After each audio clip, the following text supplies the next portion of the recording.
안녕하세요. 예술에 관한 수다, 예술적인 수다를 지향하는 SBS 대표 팟캐스트 커튼콜 216회 시작하겠습니다. 저는 아나운서 이병이고요. 오늘도 김수현 문화예술 전문기자와 함께합니다. 안녕하세요. 네, 안녕하세요. 커튼콜 김수현입니다. 네. 오늘은 요즘 화제더라고요. 그 SBS 스페셜 3부작 다큐멘터리 네. 학전 그리고 뒤끝 김민기 그 지상파 동시간대 프로그램 시청률 1위에 올랐을 뿐만 아니라 지금까지도 SNS나 여기저기서 아주 감상평도 이어지고 많은 분들이 얘기하고 계신데 네.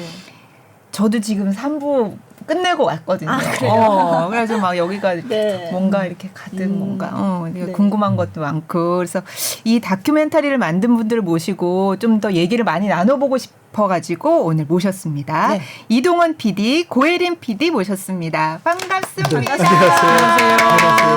네. 식구입니다. SBS 식구. 네, 그래서 직원입니다. 네. 그래서 직접 자기소개를 좀 부탁드리겠습니다. 먼저 하세요. 이런 거 안 해봐서 회사 회사 안에서 하니까 되게 어색하네 그죠? 진짜. 네. 밖에. 안녕하세요. 저는 SBS 제작본부 교양국에 일하고 있는 이동원 PD입니다. 네. 안녕하세요. SBS 제작본부 교양국 고혜린 PD입니다. 와. 그 전에는 무슨 프로그램을 주로 하셨나요? 저는 그것이 하고 싶다 되게 오래 그것이 알고 싶다. 했었고요. 네. 그리고 저희 둘이는 작년에 관계자의 출입 금지라는 프로그램 만들어서 예능 프로 하나 같이 했었고, 그 전에는 뭐 동물농장도 했었고. 동물농장, 네. 궁금한 이야기 Y 뭐 이렇게 네. 있었습니다. 와. 네. 다큐멘터리를 처음에 이거 어떻게 이걸 한번 해봐야 되겠다 생각을 하신 거예요? 저희 두 사람이요. 사실은 재작년에 뭔가 연극하는 배우들에게 좀 꿈을 줄 수 있는 그런 새로운 프로그램을 기획해봤으면 좋겠다라고 생각을 했었어요. 2022년에. 그래서 그해 여름에 학전을 갔었고 김민기 선생님을 뵀었어요. 원래 연극에 좀 관심이 있으세요? 그런 걸 좋아했고 사실 전 대학교 때 지하철 1호선도 많이 보고 네. 했기 때문에 좋아했기 때문에 네. 그때 처음 김민기 선생님을 뵙고 이제 여러 가지 이제 말씀도 나누고 했는데 되게 정말 멋지시더라고요. 네. 그래서 네. 우와 하고 했는데 그때는 SBS 사정과 이제 학전 사정 때문에 뭔가 진행이 안 됐었다가 네. 그러고 있다가 작년 연말에 이제 우연히 학전 폐관 소식을 알게 됐고 그래서 저희 두 사람은 작년 연말에 당시 이제 프로그램 같이 하고 이제 각자 프로그램이나 다른 거 좀 준비하고 있는 단계였는데 네. 학전 소식을 듣고 우리가 좀 뭘 해야 되지 않을까? 라는 생각이 있었고 거기에 이제 저희 같이 했던 이제 김명정 작가라고 있는데 네. 그분은 또 그분들을 이제 개인적인 방송 생활을 하면서 이제 김민기 선생님을 많이 좋아하고 학전에 대한 애정이 있는 분인데 네. 우리 학전 좋아하는 사람끼리 좀 모여서 얘기를 해보자 라고 해서 12월 달에 뭐라도 해야 되지 않을까? 그러면 다큐멘터리를 기록하는 거를 우리가 좀 할 수 있지 않을까라고 해서 저희끼리 이제 이야기를 해서 이제 학전 측에 가서 말씀을 드리게 된 거죠. 이런 걸 우리가 좀 네. 사실은 SBS의 정식 결제 라인과 보고를 거치기 전에 일단 동시다발적으로 일을 먼저 시작. 그러니까 시간이 별로 없다고 생각을 했고요. 폐관 앞두고 있고 그리고 이건 조금 3월이었으니까. 그러니까 개인적인 마음들이 움직이다 보니까 좀 일단 우리 뭐라도 해야 되지 않을까? 그리고 선생님은 이런 걸 허락을 안 해주시는 분이시기 때문에 그래서 말씀드리는 것도 중요하겠다 해서 하면서 회사에도 말씀드리고 이렇게 하는 와중에 촬영을 할 수 있게끔 이제 얘기를 해주셔가지고 12월 말에 이제 갑자기 촬영을 시작하게 됐죠. 예. 촬영을 먼저 그냥 근데 뭐 소속도 그죠? 없이 그냥 시작한 거잖아요. 네, 그러니까 SBS 직원이긴 한데 이제 각자 맞는 프로그램과 그쵸. 뭐 부서가 있는데 고인 PD랑 저랑 좀 부서도 달랐고 상황이 다 달랐는데 네. 일단 찍고 보자 해서 되게 회사 내부적인 얘기지만 이제 뭐 차량도 배정받고 카메라 없는데 배정받아야 되는데 네.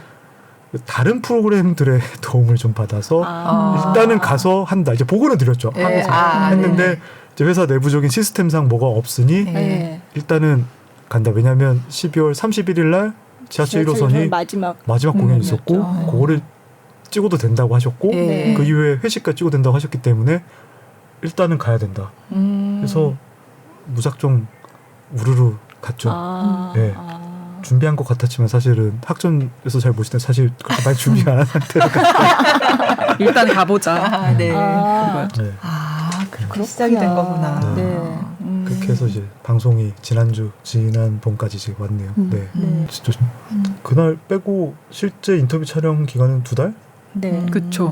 2달 정도. 보통 다큐멘터리 한 편에 3개월 촬영하고 네. 한 달 정도 편집하는데 그게 3부작이잖아요. 네. 3부작이면 1년 하는 경우도 있거든요. 그죠. 그쵸. 네. 근데 이제 거의 2달 반 만에 이제 촬영 끝내고 편집도 한 네. 달쯤 했을까? 네. 그러니까 폐관이 3월 15일이었고 네. 이제 그 글자판 떼는 거 봤는데 간판 떼는 네. 거 그게 3월 마지막 날이죠. 마지막 날. 마지막 날이요. 그 저희 방송 첫 방송이 4월 21일. 네. 네. 아 진짜. 네. 음. 네. 근데 또 절묘하게 그게 원래는 4월 그 전주에 시작하기로 했다가 한 주 맞습니다. 미뤄졌잖아요. 네네. 근데 절묘하게 마지막 부를 하는 날이 네. 3부를 하는 날이 어린이날 어린이날이었어요. 맞아. 네. 그날 학전 어린이 무대 얘기를 많이 해가지고 또 네. 그게 또 굉장히 인상적이었던 것 같아요. 회사에서 일정이 밀려서 밀리면 사실 저희는 이제 고려할 요소들이 되게 많은데 네. 원래 어린이날에 맞춰서 한 게 아니셨구나. 아니었죠. 예. 그냥 마지막 편은 선생님께서 또 학전에서 가장 이야기하고 싶었던 어린이 얘기를 네. 위주로 담겠다라고 저희 생각을 하고 있다가 네. 방송이 한 주 밀려서 사실은 어떻게 하지 이걸 또 일정을 어떻게 맞추지 고민했었는데 그때 이제 3부를 이제 담당하고 있던 PD 중에 왕성호 PD라고 있는데 네. 그 친구가 저 매일매일 어린이 얘기만 밤새 편집 중인데 이게 어린이날 나가게 됐다고 혼자 좋아하는 거예요. 우리 너무 머리가 복잡한데 그래 그러면 좋은 일이긴 하겠다라고 해서 아니 봤는데 진짜 뭔가 맞춘 것처럼. 맞아. 네네. 저도 일부러 그런 건 줄 알았어요. 네, 우연히 예, 그 친구가 밤에 되게 좋아했던 기억이 나요. 그러니까 인터뷰를 굉장히 많은 분을 찾아다니면서 했잖아요. 네. 근데 처음부터 이런 구성으로 만들어야 되겠다 그런 구상이 있었던 건가요? 하다 보니? 처음에는 이만큼까지 이야기가 뻗어나갈 줄은 몰랐어요. 아. 저 자체도 정보가 그렇게 많이 없었고 네. 근데 인터뷰를 하다 보니까 이야기가 진짜 끝도 없이 뻗어나가는 거죠. 그래서 네. 처음에는 선배님 예상하셨어요? 저는 이 정도까지 이야기가 펼쳐질 거라고는 예상을 못했는데 몰랐죠. 네. 저희가 학전의 배우들 가수들을 많이 만나겠구나라는 거는 당연히 네. 알았지만 네. 경기도 연천에 농사 그러니까 농촌을 갈 줄을 어. 몰랐고요. 네. 그리고 또 뭐 공장에 계셨던 분도 네, 네. 만나게 되죠. 그래서 다들 지방에 계신 분들인데 지방 갈 일 없을 거라고 생각했어요. 솔직히 서울의 대학로에서 모든 게 그러게. 끝난다. 네, 네. 네, 그 정도 생각을 갖고 있었고 그러다가 이제 이렇게 제목 그대로 선생님이 뒷것이시잖아요. 네. 본인께서 뒤에서 나서지 않는 사람. 그래서 본인 얘기를 많이 안 드러내 놓으셨었고 네. 그러다 보니 여기까지 갈 거라고는 저희도 사실은 처음에는 예상을 못했었고 저희가 이제 취재하고도 못 나간 얘기들이 되게 많기는 한데 아. 정말 이 시대의 다양한 곳에 뒷것으로 사셨구나. 네. 그래서 한 5편까지 했어야 되지 않을까라고 선생님이랑 친하신 분들은 네. 아주 부족했다. 네. 이거 빼먹었잖아라고 어. SNS에 엄청 올리세요. 아. 본인들이 아쉬우셔서. 네. 네. 그렇게 뺀 이야기 중에서 3부작에 어떻게 해서든지 좀 넣었어야 되는데 좀 아쉬움이 남는 얘기들이 있을 것 같은데. 너무 많죠. 많죠. 어. 많기야 뭐, 많은데 네, 예를 들어서 좀 소개를 해주시면. 저 같은 경우는 한살림? 네, 맞아요. 네. 한살림이라고 혹시 아세요? 네네네. 네. 그 한살림의 만들 때 초기 멤버 맞아요. 초대 사무국장이 네, 김민기 선생님이세요. 아 진짜. 네. 학전 이전에. 네. 어. 아시는 분들은 아시는 데서 네. 예전에 강신일 배우님 인터뷰를 네. 하는데 강신일 배우님께 학전과 관련된 혹시 기억을 남을 만한 것들이 있으면 좀 가져와 달라 했더니 한 꾸러미를 가져오셨는데 한살림 선언이라는 걸 보여주셔서 배우님 이게 뭐였더니 이거 민기 형이 쓴 건데 한살림을 처음 만들 때 이런 농민들을 위한 뭐 유기농 관련된 조합을 네. 만들어 세상에 내놓고 싶다고 할 때 민기 형이 초대 사무국장을 했고 네. 그래서 내가 이걸 갖고 있어서 보여주고 싶어서 가지고 왔다라고 하시는 거예요. 그래서 한살림은 우리 동네 여기저기 주변에 많이 있네요. 네, 저희 맞아요. 동네도 저도 있어요. 애용하고 네. 그래요. 네. 어. 그래서 그 시작에 김민기 선생님 계실 거라고 생각을 못했었는데 진짜. 거기는 정말 뻗어나갈 곳이 많았는데 저희가 거기까지는 이제 네. 가지를 못했었고 아. 그 얘기를 조금 더 취재해서 담았으면은 그렇죠. 예, 또 좀 그것도 또 예, 세상에 좀 작은 울림이 됐을 텐데라는 네. 아쉬움이 있죠. 네. 그렇게 많은 영향을 주고 네. 계셨던 분인지는 몰랐어요. 네. 어. 네. 또 저도 네. 하나 풀어주세요. 다 들어와야 돼. 너무 많아서. 그 얘기는 선배가 더 해주실 수 있을 것 같은데. 우리 아빠 얼굴에 예쁘네요. 네. 그거 광산 얘기? 응, 네, 광산 네. 얘기. 직접 또 막 가서 취재하셨으니까. 네. 광산 사실은 취재가 더 됐으면 좋았을 텐데 네. 김 선생님이 농부 얘기는 저희가 방송에 했는데 네. 광산에 맞아요. 광부로 사셨던 적도 네. 있고요. 네. 김 양식장에서 일하셨던 적도 김 있고. 양식장에서. 네. 그래서 보령의 광산에서 일하셨던 게 있어서 저희 방송의 노차사 멤버 중에 김보성이라는 분이 방송에 잠깐 나오시는데 네. 그분이 공교롭게도 보령에 사시는데 네. 저희가 인터뷰 좀 요청드렸더니 노차사나 뭐 이런 것들 관련된 것도 있는데 자기가 보령에 내려와서 살다 보니 이 동네 민경이 광부로 일하다 살다 갔다는 소문이 파다하다. 동네 사람들이 다 알고 있다. 네. 그래서 거기 가서 뵀었고 이제 했는데 지금 다 광산이 없어진 상태라 그 얘기를 기억하는 분들을 찾지를 네. 못해서 이제 담지를 못했는데 그게 이제 김인생께서 본인이 광부로 살면서 일하셨던 경험이 모티브가 되셨다고 하더라고요. 그래서 아빠 얼굴이 예쁘네요라는 너무 훌륭한 작품. 그거는 교과서에서도 예전에 실린 적 있다고 그러더라고요. 네, 그래서 그게 이제 하나의 또 작품으로 만들어졌다고 들었습니다. 그러니까 지금 얘기하는 것만 해도 꽤 큰 이렇게 나올 것 같은데. 아무래도 폐관이라는 날짜가 있다 그렇죠. 보니 그러니까 그거 맞춰서 해야 되니까. 너무 오래 지나고 하는 것보다는 이제 네. 또 그 그렇죠. 인터뷰하시는 분들도 폐관 이후에 조금 더 시간이 지나면 이제 좀 마음도 좀 달라지실 것도 같고. 네. 그래서 조금 다들 나서서 인터뷰 하겠다 하셨을 때 빨리 해야 되다 보니까 좀 시간적으로 좀 그런 아쉬움이 좀 있죠. 거의 매일 하루에 한 분 혹은 두 분 이상씩 인터뷰를 했던 것 같아요. 네. 100명 좀 넘게 만났으니까. 그럼 제일 처음에는 이제 그 학전 출신 배우들부터 인터뷰를 시작하신 거예요? 일정 되시는 대로 아. 맞췄던 것 같습니다. 정말 되는 대로 네. 되는 대로 뭐 저희 안에서도 막 찢어져가지고 네. 동시다발적으로 뵙기도 하고 그랬었던 것 같아요. 그러다가 이제 새로운 내용 나오면 네. 농촌에 가셨대 이러면 또 농촌에 이렇게 또 가야 농촌에 되고. 야 가고 이렇다더라 이런 식으로. 이러고 주변에서 다른 인터뷰 이분들이 또 얘기해 주신 걸 조합해서 그럼 이런 분들이 있을 수도 있겠다 해가지고 거길 또 연락을 해보고 뻗어나가고. 그 인터뷰를 하다가 알게 되는 네. 이게 사전 지식 없이 인터뷰를 하게 되는 건데요. 인터뷰가 특이했던 게 저는 그것이 아쉽다 할 때 섭외 되게 어렵게 해봤는데 네. 이런 경우 처음이었던 게 이제 저희가 학전 그리고 김민생 관련된 다큐멘터리를 하는데 인터뷰 해줄 수 있을까요?라고 저희 작가님들 연락을 드리면 그럴 리가 없는데 너네 누구야?부터 시작을 해요. 모든 분들이. 하라고 했을 리가 없는데 이 네. 내용을 가지고. 그리고 내가 학전가 오래된 사람, 내가 김민기가 오래된 사람인데 너네를 잘 모르겠는데 어떻게 할 수 있지? 라고 하셔서 다들 학전 기획실에 전화를 해서 확인을 하죠. 하고. 그 학전 기획실분들 저희 때문에 고생 많이 하셨어요. 전화를 엄청 많이 받으신 거죠.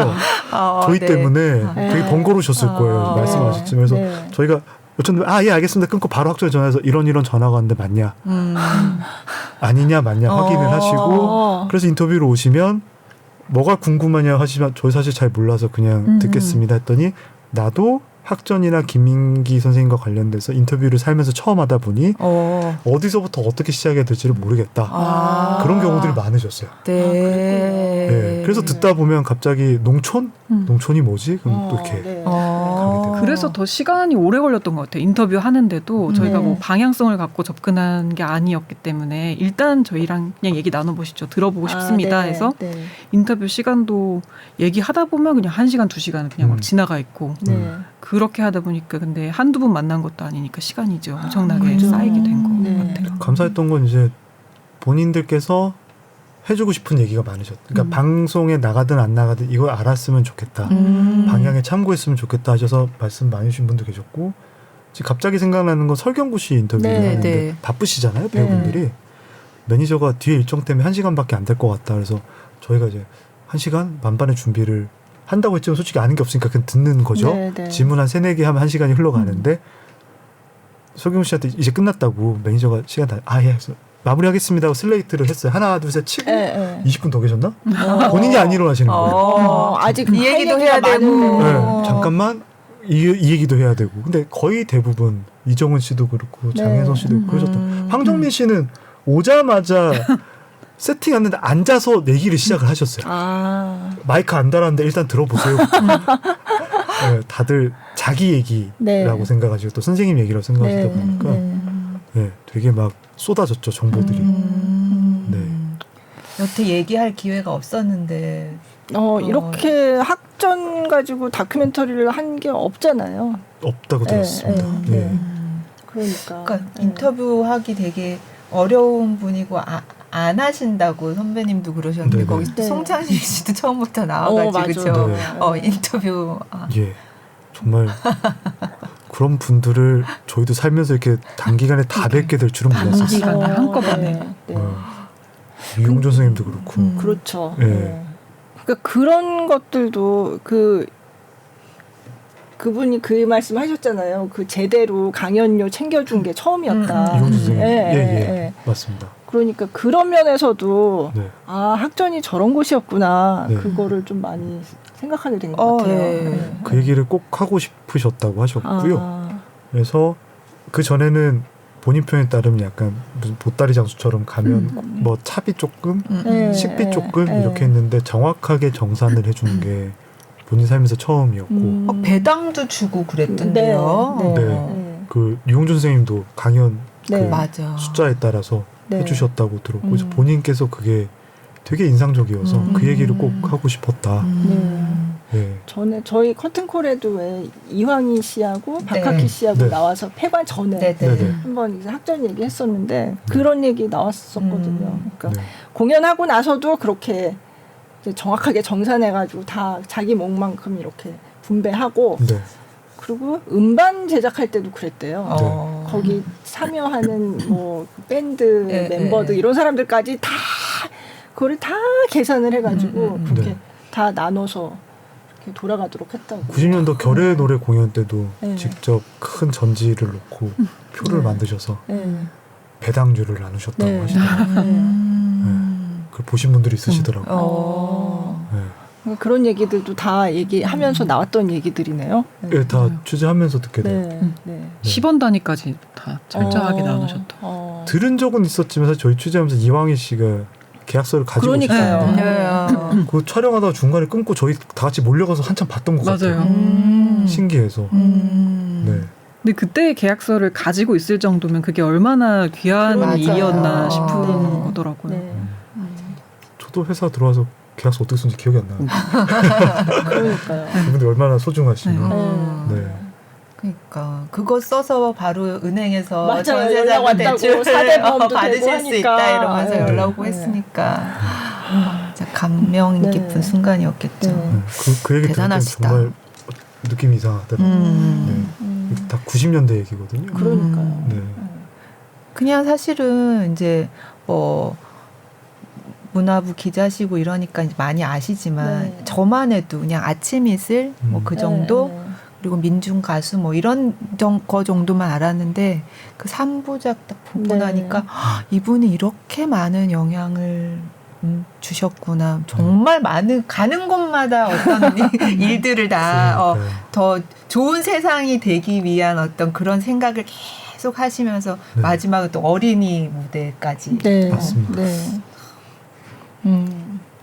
그 3부작 중에 가장 뭐 물론 전부 다 심혈을 기울여서 만든 거지만 이 장면은 정말 내가 심혈을 기울여서 했다. 뭐 그런 게 있으면 좀 제가 한 건 진짜 없는 것 같은 어때요. 어쨌든 편집하고 그래도 그래도 가장 그 눈물을 많이 흘렸던 장면이 그 3부 끝에 있는 사실 그 공연하는 그 원본이거든요. 근데 그 원본 자체는 제작진이 전혀 손을 안 댄 부분이라 저희가 이걸 하면서 가장 좋았습니다라고 말하기 되게 어려운 부분인데 다른 그 제가 편집하고 뭐 이런 거를 다 제치고 그 부분이 저는 가장 이렇게 울림이 있었거든요. 늘 뒤에 있다고 우리가 얘기하고 추측하고 듣긴 했지만 정말 그때의 이 장면을 보면은 그냥 무대 뒤에서 말없이 노래를 부르고 계시고 그다음 이제 나중에 무대 앞 위에 서 있는 사람들을 비춰주잖아요. 네.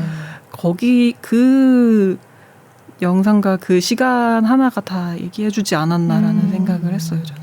그러니까 그때 노래를 부르셨다는 얘기를 저도 들은 적은 있는데 본 건 처음이거든요. 진짜. 네.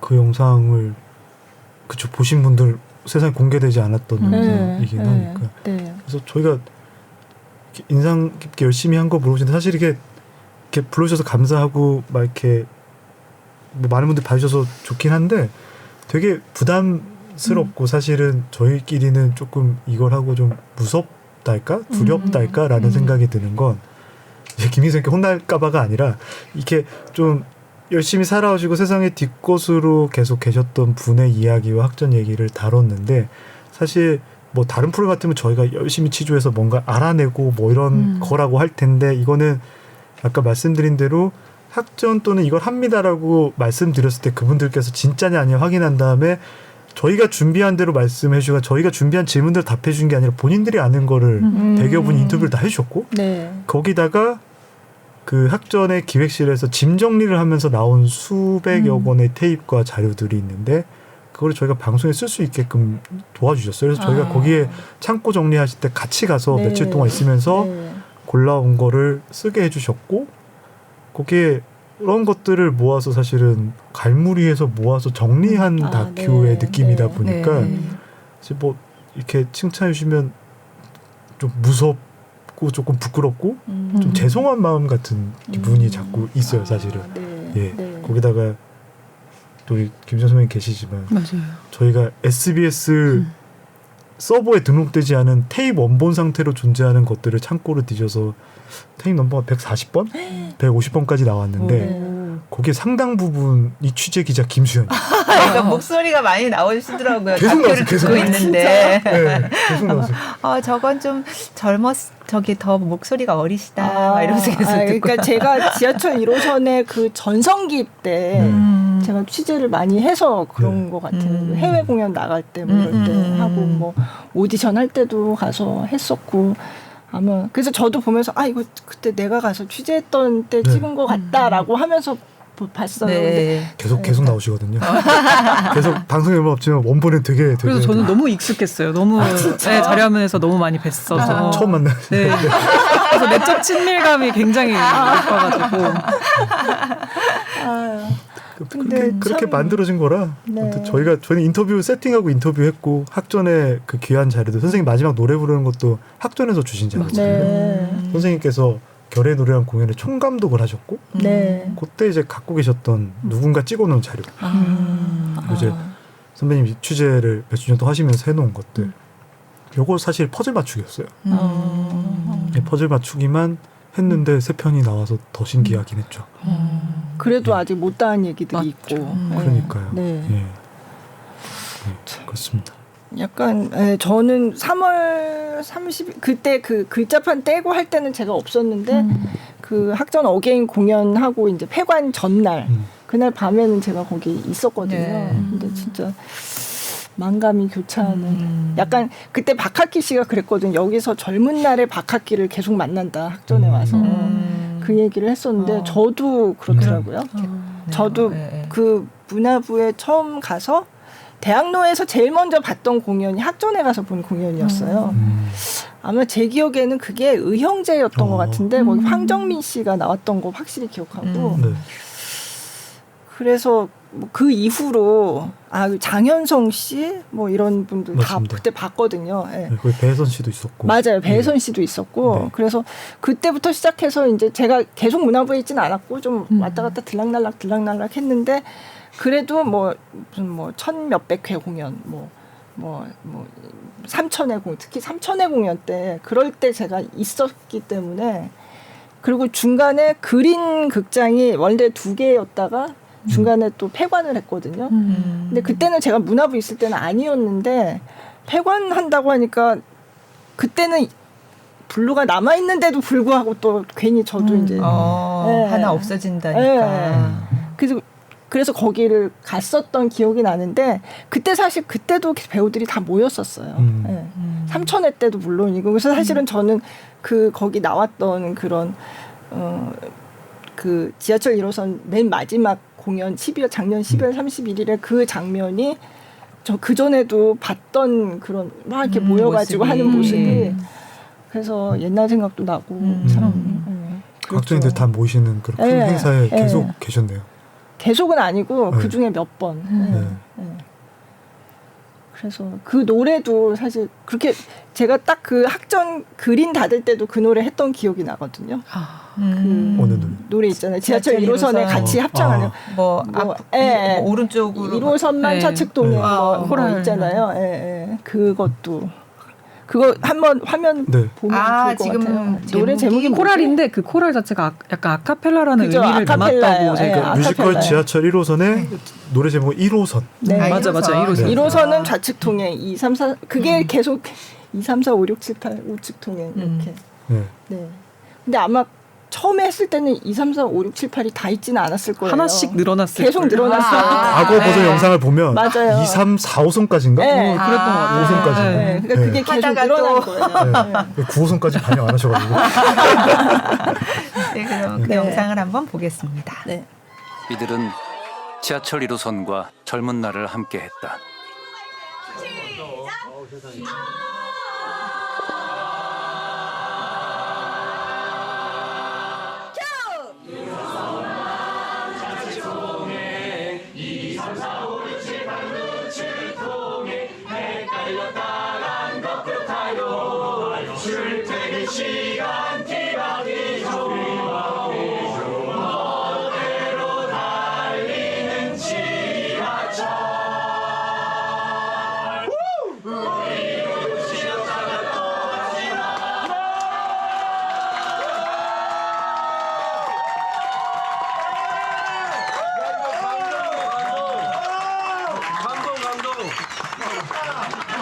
네. 1호선. 네. 저걸 12월 31일 날 저 노래를 방송에 한 번 나갔는데 네. 네. 전날 3번 들었다. 아하, 계속 부르시. 여기저기서 뭐 교가처럼 막 네. 그러시더라고요. 네. 되게 솔직히 당황스러웠어요. 저기 100명 넘게 있었거든요. 어, 저 좁은 공간에 식당에 갑자기 노래를 시작하겠습니다. 근데 제가 저 틈에 그 카메라 옆에 껴서 네. 사람이 너무 많아서 옴짝달싹 못하는데 네. 노래 부르시다고 다 나오셔서는 네. 갑자기 막 사방에서 부르는데 그죠. 다 화음 맞춰가지고. 너무 신기한 거예요. 어. 이 사람들은 뭐지? 그게 1호선 그거 공연 뭐 그런 행사 있을 때마다 불렀던 것 같아요. 제 기억에도. 네. 근데 약간 동창회 같은 데 가서 교가를 맞아요. 부르는 느낌일까 네. 싶으면서도 네. 근데 보통 동창회는 또래들이 모이잖아요. 네. 근데 여기서는 이제 거의 33년의 그죠. 역사에 네. 다 계셨던 네. 초기 멤버부터 지금 현재 멤버까지가 한 노래를 부르고 있는 걸 보니까 느낌이 현장에서는 되게 이상하더라고요. 그 60 배우로 치면 67년생부터 2002년생까지 있었거든요. 네. 그들이 한꺼번에 저 장면에서 다 나오는데 네. 같은 노래를 부른다는 게 어떤 느낌일까? 좀 부러웠어요, 사실. 아, 네. 네, 저런 공간에 뭔가 소속감을 갖고 네. 있다는 거, 그리고 저렇게 하나가 존경하는 선생님이 있고 네. 그걸로 하나가 되고 12월 31일 날 바쁠 수도 있잖아요. 그죠. 근데 바쁜 직업을 가지신 분들이 다 저기 그렇죠. 모여 있으니까 그게 더 맞아요. 신기하기도 했고요. 네. 예.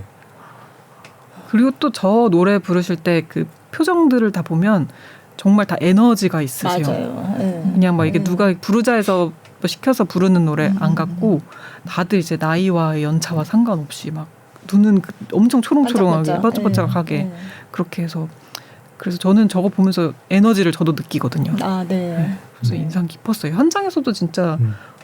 이게 뭐지 하면서 되게 강렬하다라는 느낌을 받았던 것 같아요. 각자 네. 파트 엄청 열심히 맞춰서. 그러니까요. 네. 비하인드인데 저거 하고 2층에 올라가서 네. 따로 배우 한 20-30여 명이 또 하시는데 네. 그때는 뭐가 좀 마음에 안 드셨는지 피아노 앱을 꺼내서 각자 첫음을 눌러놓고 맞아. 굳이 자기 화음을 맞춰서 우리끼리 딱 하는 일인데 네. 해놓고 됐지 하고 시작해서 하시더라고요. 네. 그래서 누구 보라고 하는 건 아닌데 네. 네네. 네. 또 서로 이렇게 봐가면서 각자 음을 잘 맞춰가면서 네. 신기했습니다. 네. 기본이 아주 중요한 그죠. 기본. 네. 네. 황정민 씨가 계속 얘기했잖아요. 기본을 배운다고. 여기서 기본을 닦았다고. 그 왜 하나 둘 셋 박자 다 아는데 왜 박자 자꾸 세라 그러나. 근데 그 뒤에 자료화면 보니까 진짜 황정민 씨 표정이 네. 아 진짜 이거 뭐야? 표정이 약간 그걸 우리 애랑 보다가 진짜 그런 표정이 나와. 진짜 열심히 연습하시더라고요. 노래 연습도 그 영상도 당연히 학전에서 제공해 주신 영상인데 94, 95년 약간 무슨 아카데미 같았어요. 네. 수업 시간 다 이렇게 해가지고 그죠. 네네. 그러니까 정말 배우 사관학교라는 말이 정말. 네. 정말 다들 하나부터 열까지 다 배우는 되게 열심히 하시고 무슨 동작 연습도 누워갖고 막 뭐 맞아요. 날리고 막 이런 동작 연습. 안무 연습 같은 것부터 해서 뭐 별별 연습을 다 하시고 중간에 방송에는 잠깐 나왔나? 화이트보드 선생님도 설명도 한참 하시고 네. 네. 그 전배수 배우님이 맞아요. 그렇게 이해를 잘 못했었다고 그런 얘기도 많이 해주셨었는데 뭐 메이저와 마이너 느낌으로 가지고 막 음악적인 설명을 해주셨다. 네. 배우님은 또 알아듣기가 힘들었다고. 장조와 단조 뭐 네, 이런 얘기를 맞아요. 하는데 지금 너의 대사 톤은 메이저인데 마이너 톤으로 바꿔봐 라고 하면 네 해놓고 이제 돌아서서 서로 눈 마주치면 이정은, 전배수, 최동문 모여서 모르겠지? 그러면 이제 밴드한테 가서 이제 물어보셨다고.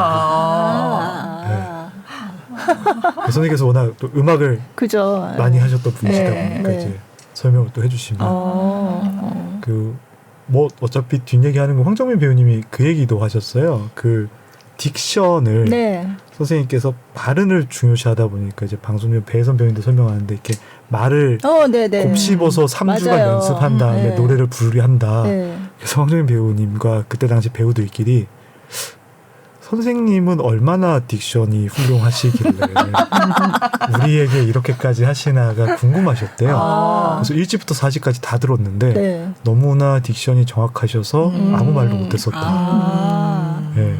본인이 안 틀리니까 할 말이 없었다. 그래서 기본대로 열심히 할 수밖에 없었다. 시키는 대로 하자. 네, 시키는 대로 해야 되겠다. 네. 그런 얘기들 하셨었죠. 네. 그래서 거기 출신들이 다 그렇게 연기를 잘하고 다 그렇구나 이런 생각이 곳곳에 들었어요. 뻗어나가서 진짜 기본이 중요하다. 학전 출신이고 김민기 선생님께 배웠기 때문에 어디 가서 함부로 하면 안 되고 잘 해야 되고 대사도 틀리면 안 되고 혹시나 그걸 갔는데 야, 저 사람은 저 배우는 학전 출신인데 왜 저래라는 말을 안 들어야 된다. 그런 게 은연중에 있으시더라고요. 그렇구나. 자부심이면서 약간 책임감 같은. 네, 그 얘기도 배우들이 많이 하셨던 것 같죠. 네. 그러니까요. 저는 지하철 1호선이 그때 이제 더 이상 안 하겠다고 했다가 한참 뒤에 다시 한다고 그럴 때 이제 오랜만에 봤는데 그동안에 약간 이제 세월이 흘렀구나 이런 걸 느끼는 게 이제 배우들도 확 젊어졌고 그리고 이 배우들은 그때 그 상황을 잘 모르는 배우들이 많은 거예요. 그러니까 이 배우들은 그거를 계속 배워가면서 더 그 당시 상황 우리는 IMF 다 기억나시잖아요. IMF 때 어땠고 근데 전혀 모른다는 거예요. 그 배우들은. 그래서 스터디북이 있더라고요. 스터디 가이드? 스터디 가이드. 가이드 갖고 계신 게 이제 말씀하신 대로 새로 이제 들어오는 배우들은 그 맥락이나 그런 감성들을 이해하지 못하기 때문에 아주 서울역이란 그리고 서울역에 또 어떤 디테일한 게 어떤 게 있었죠?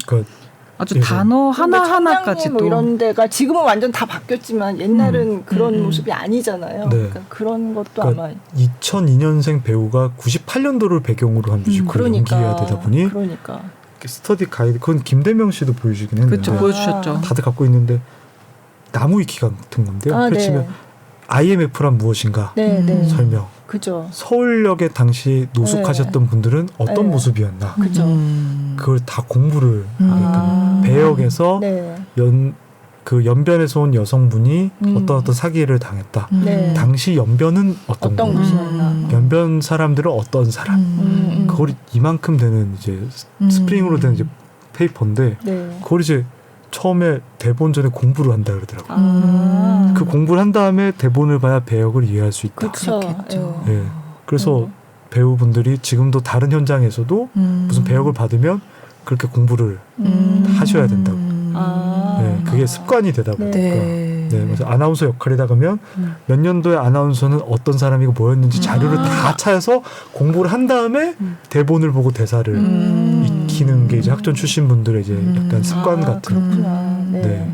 공부하는 법 같은 걸 가르쳐 주는 셈 아닐까요? 그러네요. 네. 나가서도 본인들이 할 수 있게. 네. 할 수 있게끔. 맞아. 그러니까. 항상 배움에 대한 네. 그런 생각이 깊으셨던 것 같아요. 예. 그죠?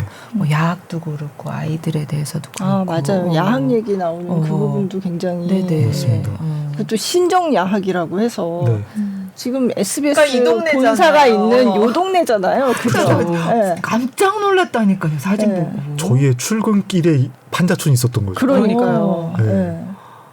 저희도 오목교인데 여기 오목교역 앞이잖아요. 네. 오목교 다리 바로 밑에 있었던 그래서 어디 가서 찍으면 돼. 걸어서 그냥 가서 찍었잖아요. 네. 그 자리를. 네. 감독님들이. 카메라 들고 걸어 나가서 찍어 왔어요. 어. 네. 어디야 그랬더니 저 앞에 저기 보이는 곳. 저기가 예전에 그 판자촌이 있던 곳. 네. 있던 곳이에요. 그래서 그거는 70년대 초반 얘기인데 김민기 선생님 이제 친한 친구분들이 이제 야학을 하시던 분들이 같이 네. 계셨고 네. 이제 그분들이 이제 군용 천막 2개를 사와서 했는데 그 배경이 저는 사실 이제 방송에 나가지 않았지만 조금 와닿았던 건 70년대에 그 박정희 정권 때 청계천 일대에 원래 판자촌이 많이 있었는데 네. 거기 과거에 고가도로를 세우고 아. 이게 뭐 미국에서 대통령이 온다고 그런 걸 이제 그래가지고 철거촌을 다- 철거했던 적이 있어요. 그분들이 그래서 일로 오목교로 온 왔군요. 거예요. 그러면서 이곳에 학교가 필요하다고 생각을 하셨고 이제 그 많은 친구분들과 함께 모여서 군용 천막 2개를 영등포 시장 가서 사와서 여기 했다. 여기가 원래 버스 종점이었대요. 그래서 대학생들이 버스 종점까지 와서 천막에서 공부 가르치고 네. 끝나면 모아서 학생들이랑 같이 요 앞 식당 가서 맛있는 거 먹고 종점에서 막차 타고 각자 집으로 다시 헤어지고. 네.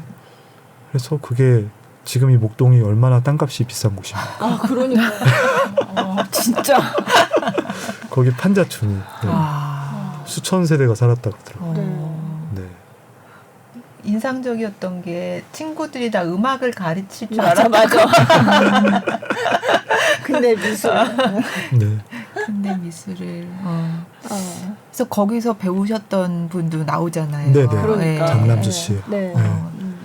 그 어떻게 하다가 알게 돼서 저희가 연락을 드렸던 것 같아요. 그랬더니 그분이 그때 잠깐 호주에 계셨었는데 이제 네. 입국하셔서 인터뷰를 해주셨는데, 그러니까 그분도 50년 전 얘기거든요. 그렇죠. 너무 생생하게 다 기억을 하시는. 어릴 때 너무 강렬한 충격이었고 네. 그 김민기가 이 김민기고 저 김민기고 이런 거가 없는 그냥 당시에 판자촌 사는 네. 중학교에 갔어야 될 나이에 네. 10대 여자 학생. 그래서 그 추억이 너무 생생했고 뒤에 선생님들이 잘해줬던 기억이 있는데 하나 말씀드리고 싶은 거는 그분이 얼마 전에 페이스북에 글을 올리셨더라고요. 방송 네. 보고 나서 잠이 안 온다면서 올려놓으셨던 글 중에 지금 돌이켜 생각해보니 그 시절은 학교에 체벌이 있었고 네.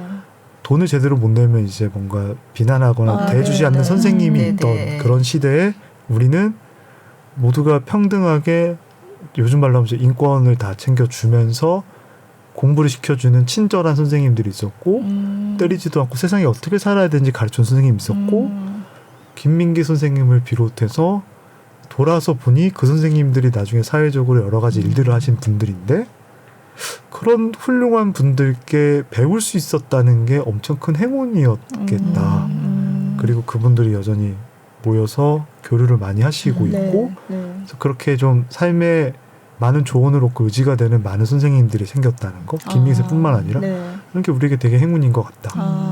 네, 그리고 신정대학 출신 분 중에 그 판자촌에서 자란 분 중에 변호사가 되신 분도 있더라고요. 학생 중에. 예, 그래서 다양한 분야에서 여러 가지 일을 하는 분들이 계시고 제자들 중에 예, 그래서 그런 걸 되게 뿌듯하고 또 김민기 선생님 다큐멘터리를 한다고 해서 덕분에 우리의 이야기가 세상에 기록으로 남아서 감사하다. 뭐 이런 말씀을 해주시더라고요. 네. 네. 그러니까요. 야학도 나왔지만 그 왜 공장에서 일할 때 그때 네. 얘기들도 그때 공장에서 일하셨던 분도 그분은 어떻게 찾으셨어요? 그 저는? 왜 공장에서 왜 김민기 선생님이 뭐 이런 말씀 해주신 게 기억난다. 막 저희 그런- 작가 중에 이서인 작가라고 네. 굉장히 일을 잘하는 훌륭한 작가가 사실 많은 사람들을 찾아냈는데 어느 날 갑자기 그 공장에 다녔던 사람을 찾은 것 같다. 네. 그래서 연락을 그래서 공장이 혹시나 여기 또 듣고 누가 연락 줄 수 있으면 과거에 삼호통상이라는 곳이었는데 네. 인천의 작전동에 있었고 네. 피혁 공장인데 지금 없어요. 네. 근데 그 공장에 다녔던 분을 찾은 거더라고요. 사실 그 작전동 일대를 저희가 꽤 많이 돌아다녔거든요. 네. 공장의 흔적을 찾고자. 근데 정말 단서를 발견하지는 못했어요. 그 동네가 이미 바뀌었고 다 아파트가 다 바뀌어서. 돼버렸고 네. 그래서 흔적도 하나 못 찾았는데 세종시에 사시는 분을 찾아서 네. 연락을 드렸더니 네. 그 일하셨던 많은 분 중에 또 이분께서 나 김민기라는 사람을 기억한다.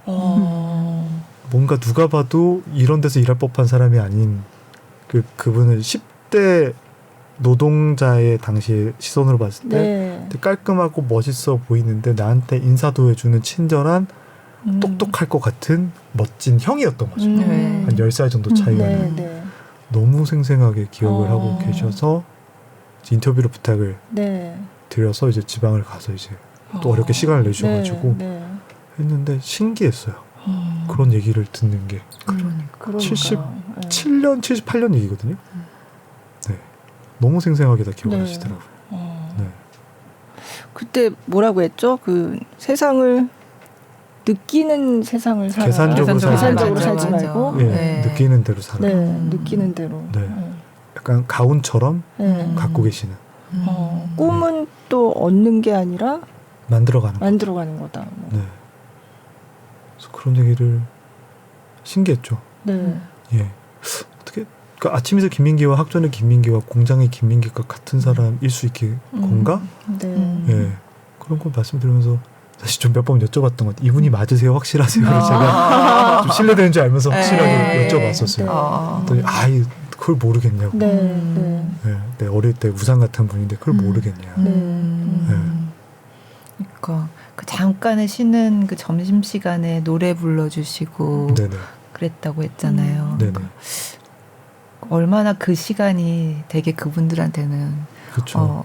큰 휴식이 네. 됐을까. 더군다나 아름아름 알려진 금지곡의 가수지만 네. 얼굴 없는 가수 같은 분이셨던 분께서 이제 네. 네. 그러니까 그분의 말씀의 느낌은 그랬던 것 같아요. 현장에서 제가 느꼈을 때 느낌은 나는 초등학교밖에 못 나왔고 학교도 못 가고 대학도 못 가고 그래서 대학생들이 하는 저런 통기타, MT 같은 게 너무 부러운 더군다나 10대 어린 노동자로 살아야 되는 네. 더군다나 좀 이렇게 상처도 있고 사고 때문에 그런 분께서 서울대학교를 나온 유명한 가수 출신의 누군가가 우리를 위해서 통기타를 들고 직접 노래를 해주네.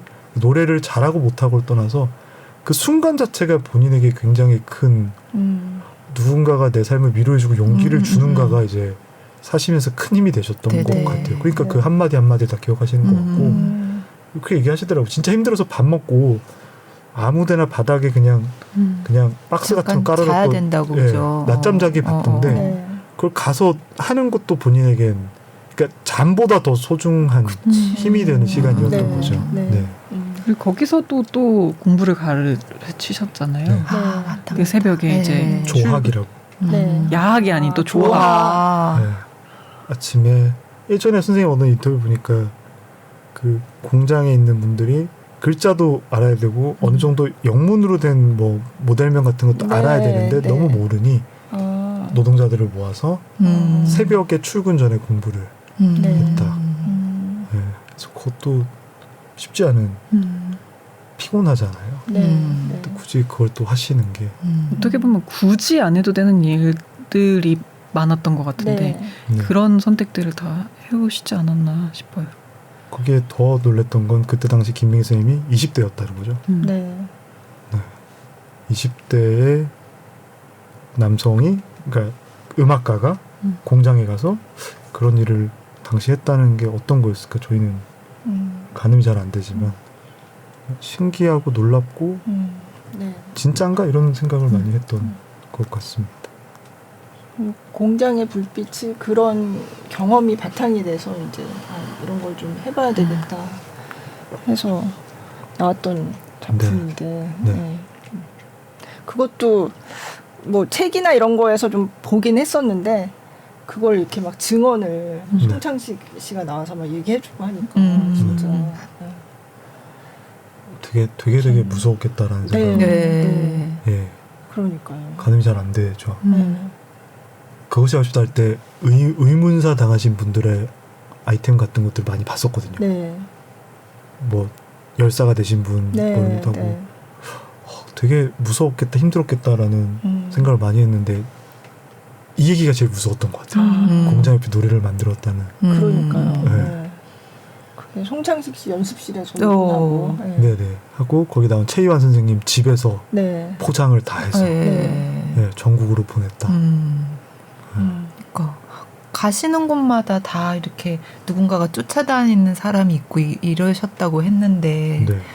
그러니까 그런 상황에서 어쨌든 내가 해야 될 일이다 생각하고선 하시는 거잖아요. 어떤 생각으로 하셨을지는 사실 가늠만 할 뿐이지 말씀을 잘 안 하시니까 그렇지만 아무튼 뭐 그 말씀하신 분들이 조금 나은 세상 이런 걸 생각하셨던 게 아닐까. 네.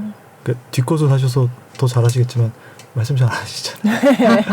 구체적으로 이렇게 설명을 잘 안 하시기 때문에 네. 궁금하긴 하지만 의도까지는 저희가 잘 모르겠지만 어쨌든 그로 인해 그동안 위로받고 위안받지 못했던 사람들이 위로받을 통로가 생겼다는 거가 큰 의미가 있는 것 같아요.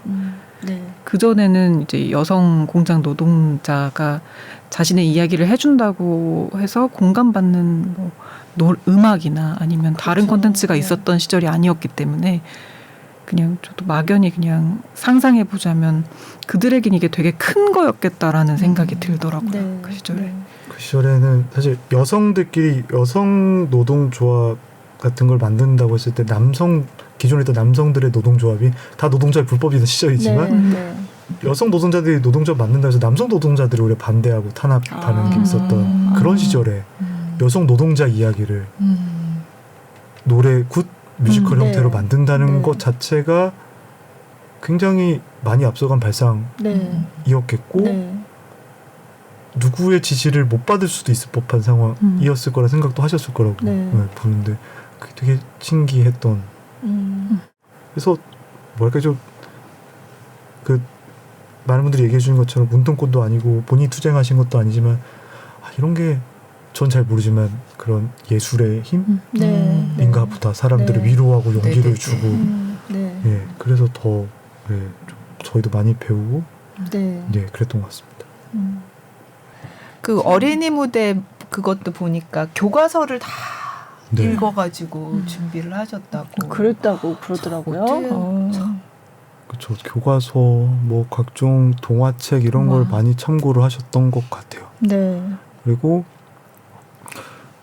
그때 유선 서영이 배우 인터뷰할 때 얘기를 해주셨는데 이선빈 씨도 마찬가지고 이선빈 씨는 17살에 거기 배우였고 이선빈 씨는 그 학교 출신이 저희 몰랐어요. 저도요. 이번에 처음 알았어요. 너무 귀엽고 예쁘더라고요. 학전에서 이진경이라는 본명으로 했기 때문에 몰랐다가 여기 나오신 이왕휘 배우님이 저랑 짜장면 먹다가 그 진경이가 했었어. 진경이가 누구예요? 자꾸 진경이 했대.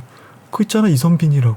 학전이에요. 얘 했고 소속사에 연락을 드렸어. 소속사에서도 잘 모르시는 눈치였어 처음에. 근데 본인께서 이제 얘기를 하고 싶다 해서 만나게 됐고 유선 서영이 씨는 이제 모스키토라는 청소년 출신인데 그때 당시 서영이 씨, 유선 씨가 20살, 21살 몇 나이 때였는데 그 세 분 얘기를 왜 드리냐면 선생님께서 그렇게 열심히 얘기를 듣고 싶어 하셨대요. 요즘 학교에.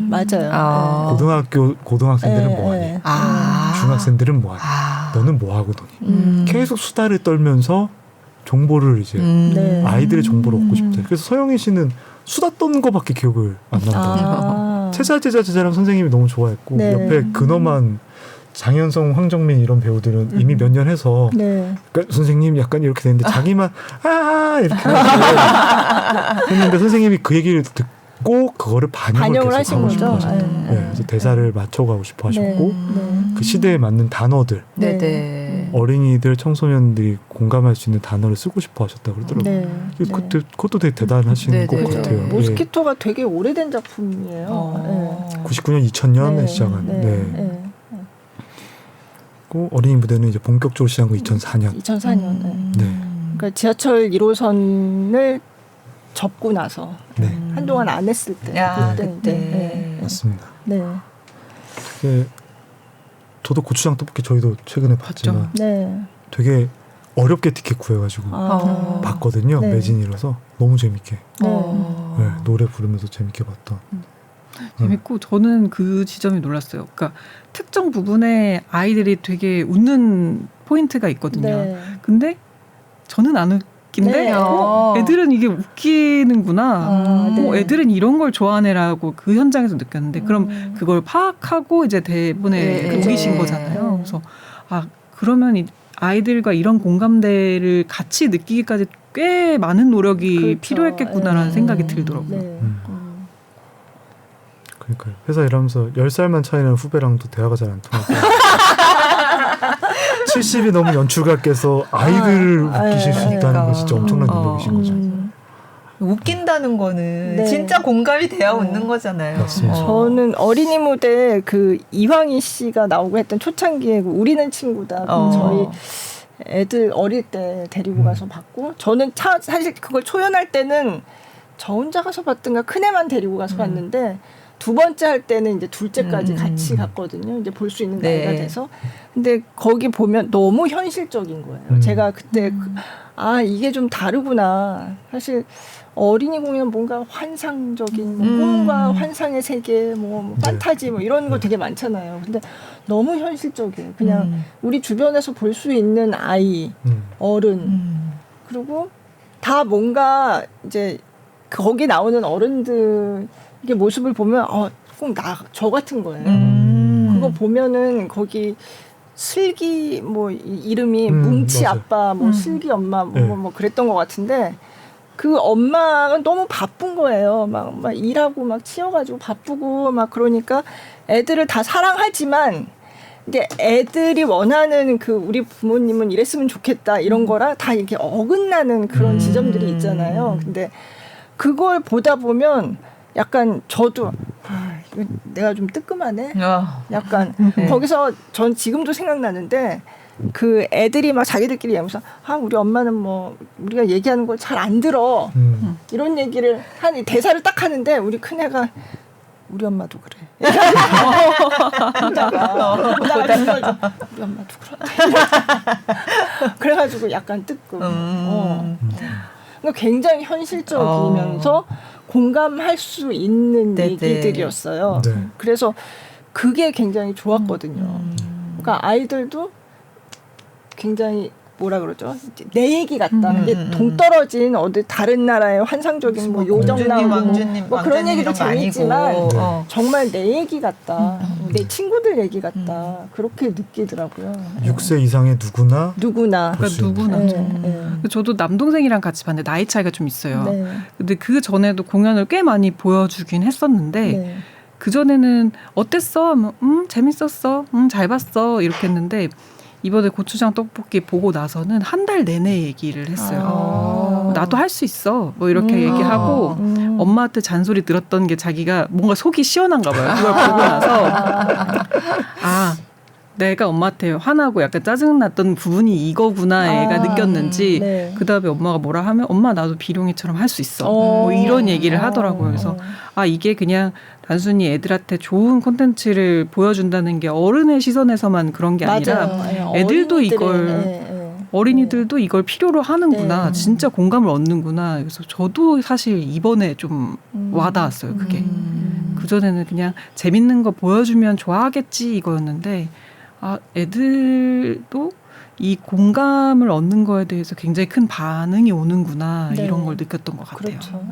그렇죠. 그러니까 원래 좀 뭐 기존의 어린이 뮤지컬들도 되게 재밌고 훌륭하긴 하지만 간혹 보면 이제 레이저빔 같은 네, 걸로 이제 네. 시선을 끌려고 한다거나 또는 한 30분 정도 지나면 갑자기 선물을 나눠주는 시간으로 아이들의 이제 한번 환기시키는 그리고 한 70분 정도에서 어떻게든 꼭 끊어야 되는 네. 것처럼 이렇게 아이들 집중력이 워낙 이렇게 네. 감시가 안 되기 때문에 이제 어쩔 수 없이 얘기들을 끌어가는 과정에서 이제 볼거리들을 많이 제공하고 함께 공감할 수 있는 것들을 많이 넣는 편인데 그 학전에 김민기 선생님이 어린이 무대는 사실은 진짜 스토리로 끌고 가는 네. 시간도 길어요. 그 네, 시간은 생각보다 맞아요. 길어요. 인터미션이 있어요. 네, 어. 맞아요. 어린이 공연에. 네. 네, 근데 끝까지 다 보거든요. 그죠. 네.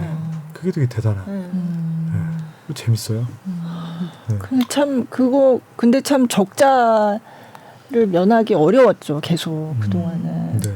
제가 그래서 보고서 아니 이렇게 막 연주도 라이브로 하고 막 네. 그 배우들 많이 나와서 그렇게 공들여서 하는데 진짜 티켓 값은 쌌거든요. 예. 그래서 이거 가지고 도대체 유지가 되냐.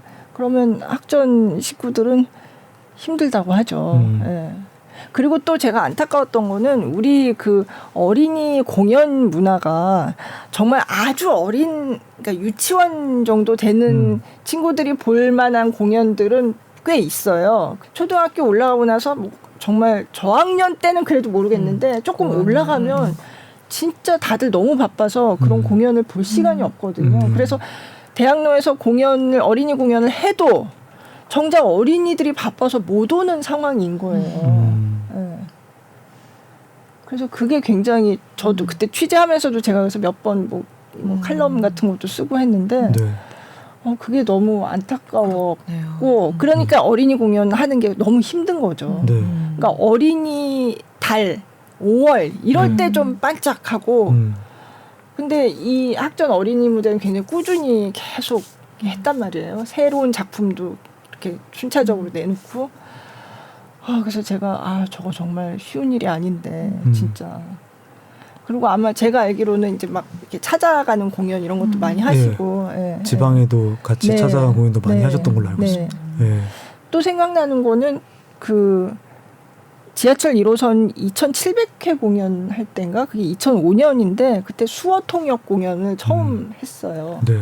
그래서 제가 그때 취재를 갔는데 요즘은 배리어 프리 그래가지고 많아요. 근데 제가 알기로는 이렇게 본격적으로 그렇게 한 거는 그때 지하철 1호선이 처음이 아니었나 싶거든요. 그때 수어통역사가 와서 지하철 1호선을 이제 수어로 통역하고 이제 관객들이 그거를 이제 보는 그걸 2,700회 기념 공연을 그렇게 했었어요. 네. 2,700 그러면 이제 들으신 분들 잘 모르시지만 지하철에서는 4,275회로 그렇죠. 끝났거든요. 네, 네. 2,700이면 꽤 오래 전인데. 2005년. 2005년. 네, 네. 20년 전에. 그렇죠. 20년 전에 수어 통역. 네.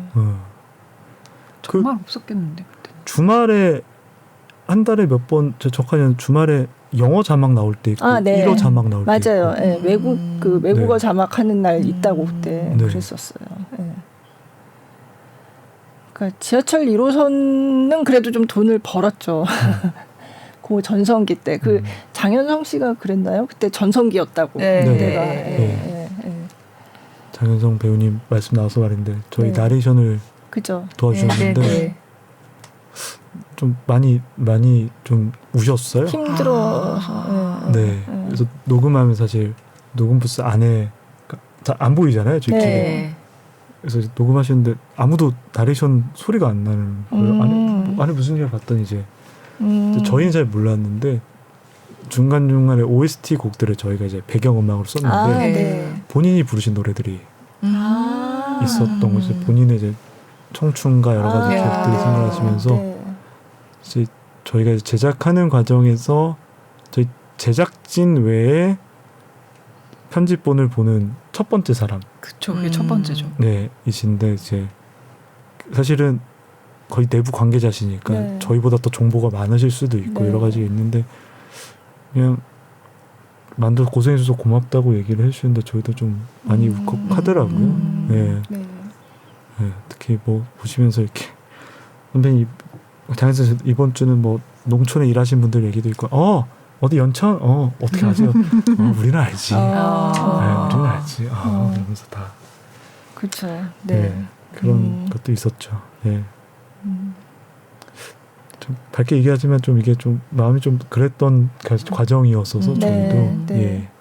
그러니까 학전이 그 12월 31일에 그 코랄 너무 즐겁게 불렀지만 이제 마지막이라고 생각했을 거니까 그 배우들의 마음도 어땠을까? 보는 사람도 이런데. 다들 많이 우셨어요 그날. 수시로 우시고. 네. 많이 저희 편지 와서 참 많이 진짜 많이 울었어요. 네.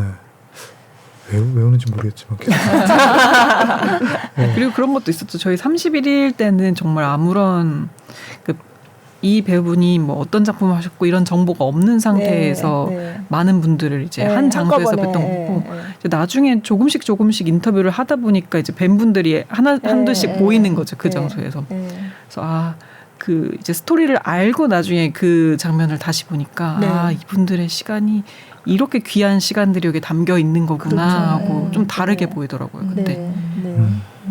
그 학전이라는 글자판을 떼내는 장면을 보는 것만으로도 좀 그랬어요. 그날 힘들었어요. 저희 현장에서 너무 힘든데 우리가 왜 우니?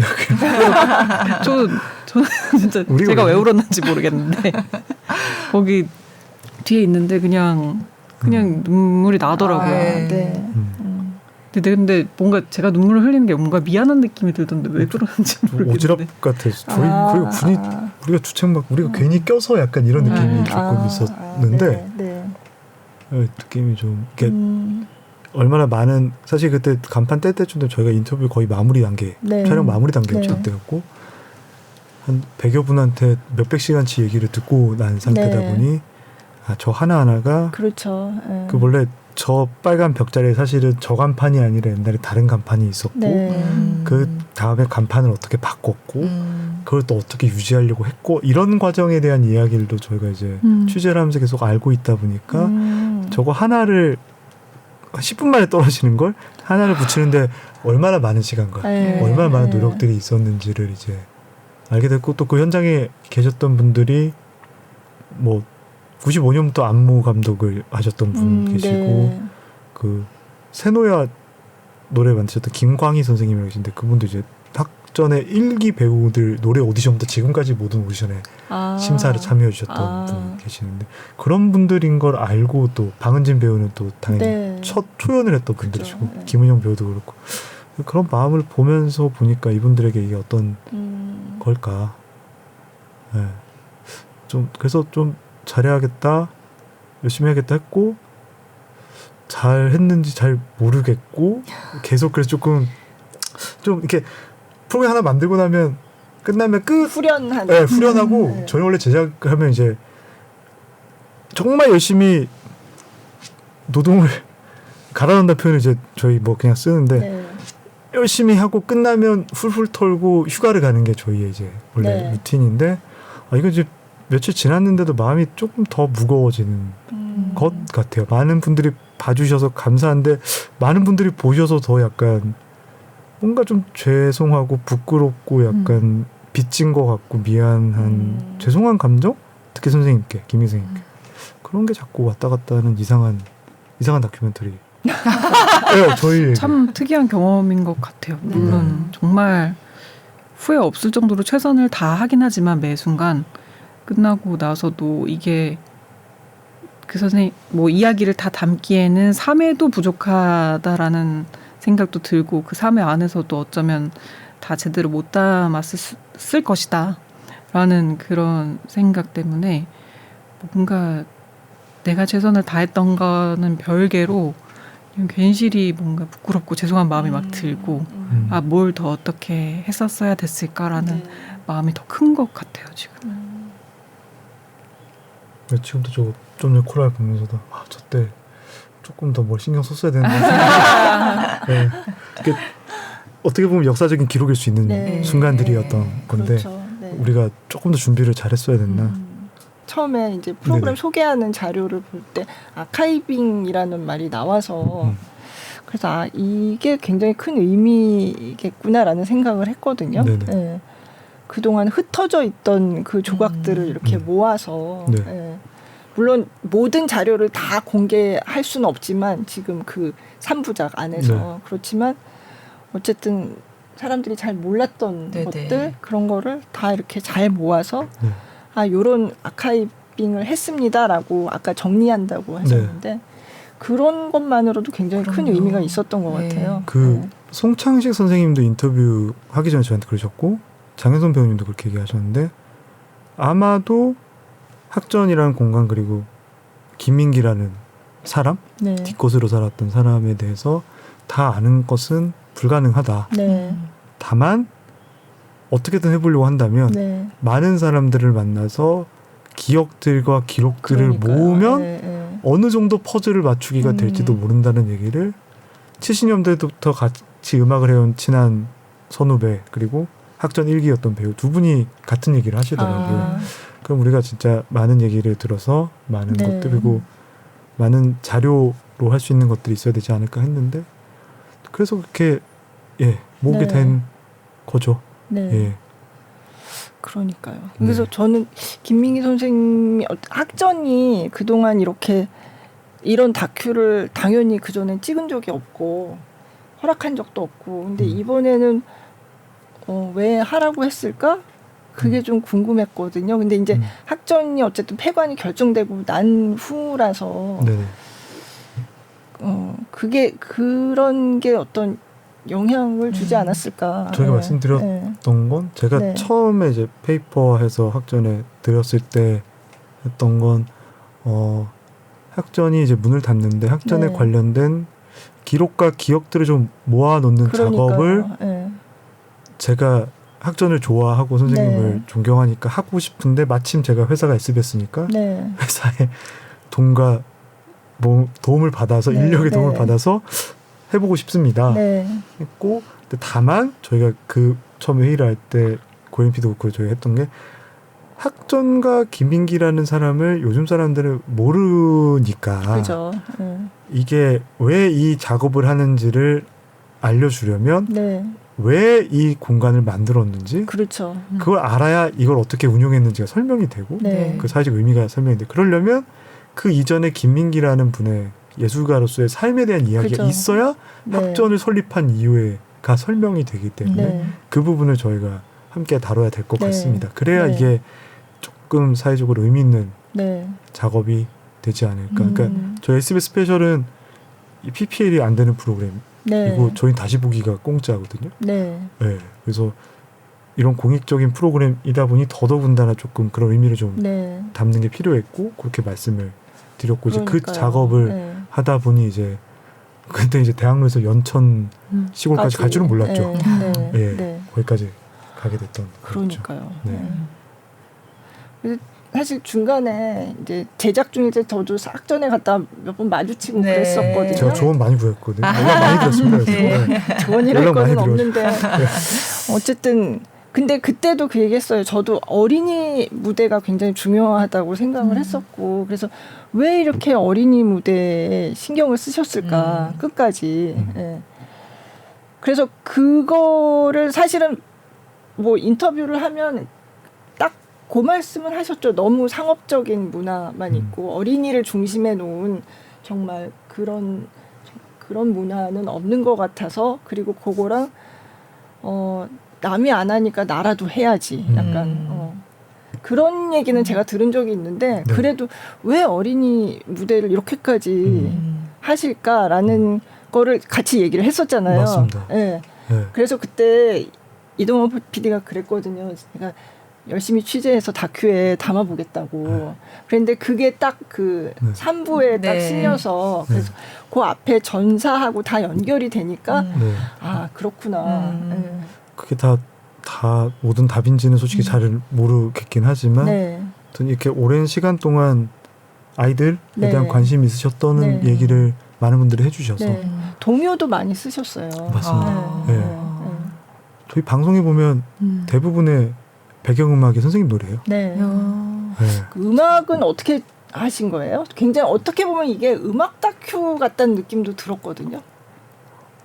이게 예술가 사실 음악가였던 분의 나중에 뮤지컬 뭐 연극 네, 연출을 했지만 네. 좀 보면서 굉장히 음악적인 다큐멘터리다라는 생각도 했어요.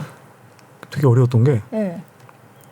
20, 30대는 김민선 노래를 아침 이슬 또는 상록수. 그죠.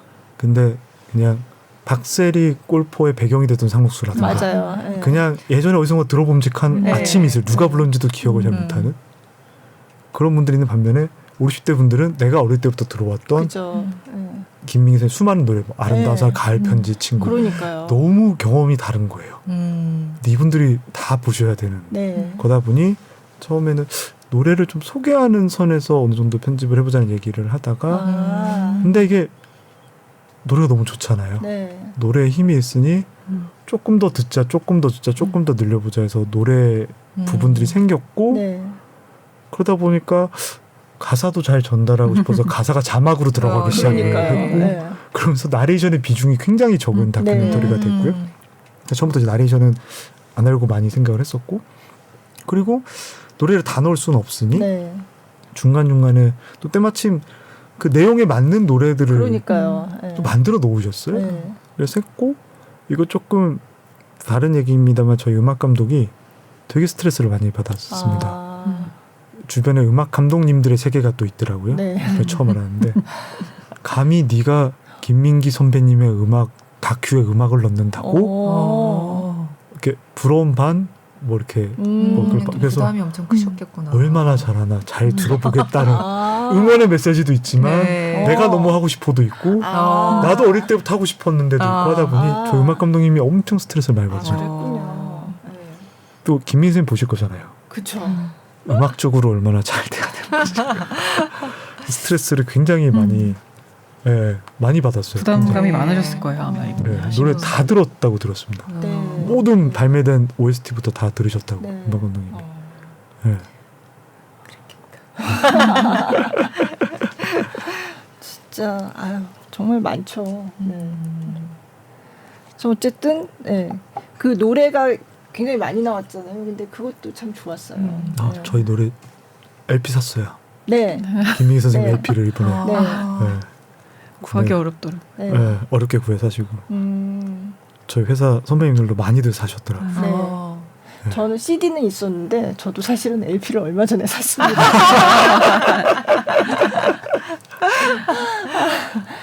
그리고 공장의 불빛이 나오니까 공장의 불빛을 나중에 정재일 씨가 약간 리메이크 음반으로 해가지고 다시 냈거든요. 네.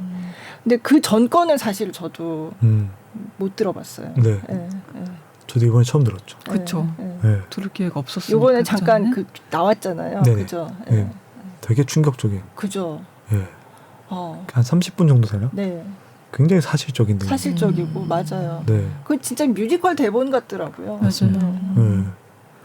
요즘 시대에도 맞을 법한 내용들 조금 열악한 환경에서 대입한다면 그런 여성 노동자들의 어려운 그죠. 처지나 탄압받는 과정 이런 것들이 와닿는 부분이 여전히 있더라고요. 50년 다 돼가지만. 그러니까요. 그러니까 이미 그때 뮤지컬을 하신 거죠, 사실상. 그렇죠. 그때도. 네네. 뮤지컬이라는 단어를 안 쓰셨지만 쓰진 않았지만 뭔가 시초가 되는 네. 그런 작품이었던 것 같아요. 네. 그 예술적으로 되게 대단하신 분인 것 같습니다.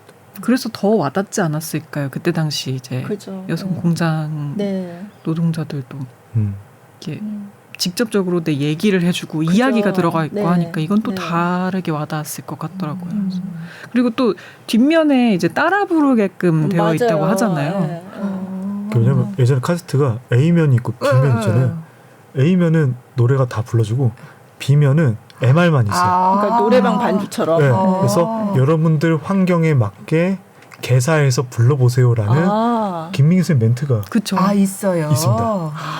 각 현장에 각 환경에 맞게 만들어서 부르셨대요. 실제로 또. 그 노동자분들이 모여서 그걸 틀어놓고 우리 공장 이름을 넣어서 부른다거나. 네.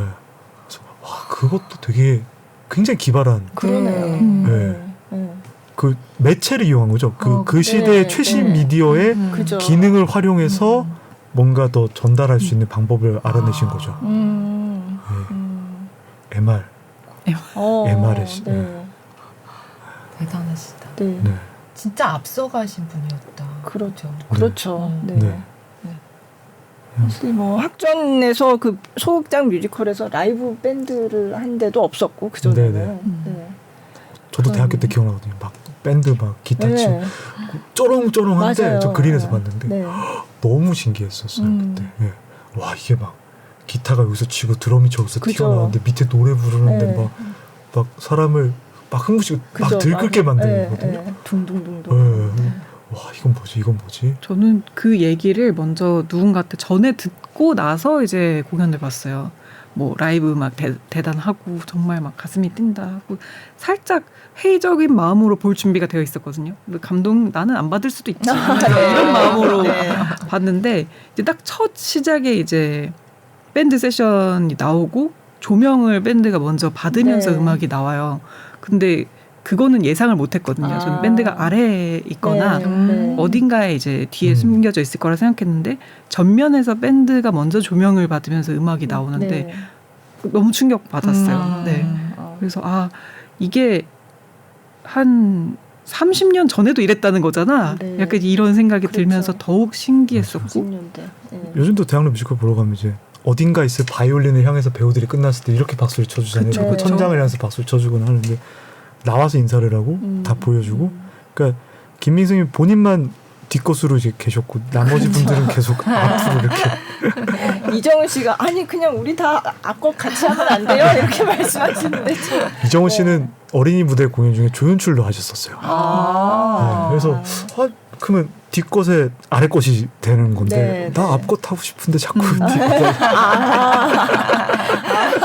그게 그런 맥락에서 그런 얘기들을 좀 하셨었어요. 네, 자기 조연출도 하다 네, 보니 네. 선생님의 뜻은 알겠지만 난 배우 출신이라서 난 앞이 더 좋은데 약간 이런 얘기도 몇 번 하시고 네. 그러니까 이정은 씨도 사실 전 본 생각이 나거든요. 근데 나중에 저도 저 배우가 그때 그 배우였어를 나중에서야 알게 되는 경우들이 많았어요. 네네. 네. 네. 맞습니다. 진짜. 네. 정문성 씨 같은 분도 했었고 그죠. 네. 네. 굉장히 이번에도 노래하신 거 봤는데 너무 잘하시더라고요. 그쵸. 네, 네. 마지막 그 학전 어게인 때 배구데이라는 날 할 때 정문성 씨 노래를 부른 건 봤는데 지하철에서 노래도 하셨거든요. 네. 네. 네. 다들 노래도 다 기억하고. 그러니까요. 네. 아니, 그렇게 연습을 했으면 그러니까. 네, 딱 찌르고 나오는 그리고 좀 대충 갈라 그러면 밥도 사주시고 하니까 우리 하루 종일 이렇게 같이 네. 모여가지고 해주시니까. 네. 밥도 먹고 네. 네.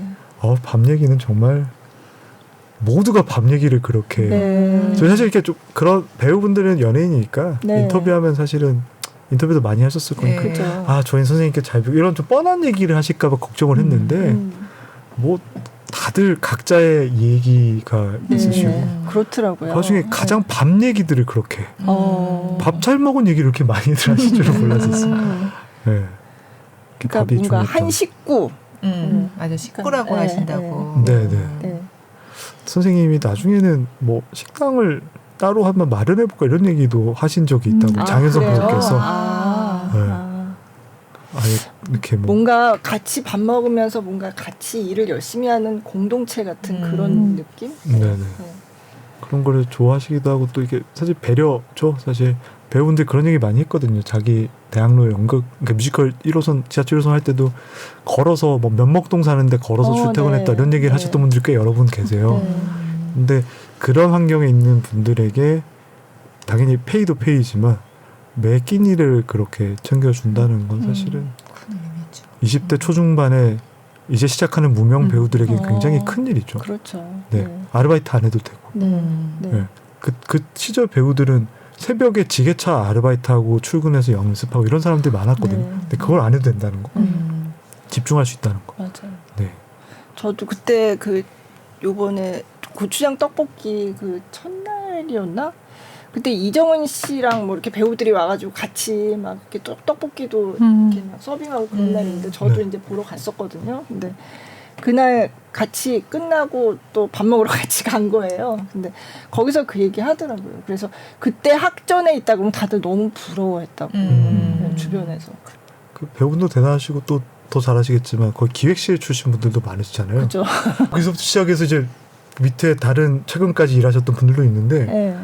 전국 각지의 공연 회사 공연장의 학전 출신 맞아요. 분들이 꽤 있어요. 맞아요.